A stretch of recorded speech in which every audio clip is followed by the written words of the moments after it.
the Treaty on the Prohibition of Nuclear Weapons not only is an instrument to advance comprehensive disarmament, but also I think it really triggered a new era in the global conversation about nuclear weapons. It elevated the scientific input, scientific community, and the scientific and policy interface, together with the humanitarian and obviously the survivor perspective, to the center of the global discussion.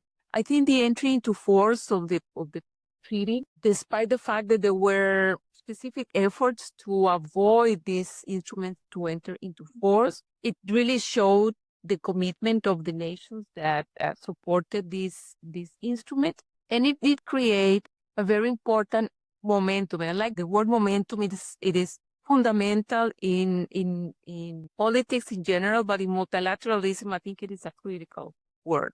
How do we translate that momentum in a moment in which we lost momentum, not in terms of the ratification process, but in terms of the understanding of the public?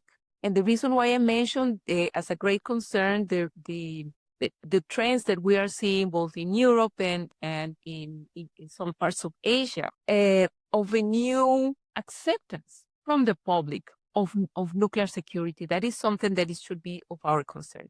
But on the other hand, the TPNW also has brought momentum to three critical discussions and dimensions of the global debate. The first one is finally the possibility to address the legacy of nuclear weapons use and nuclear testing on affected populations.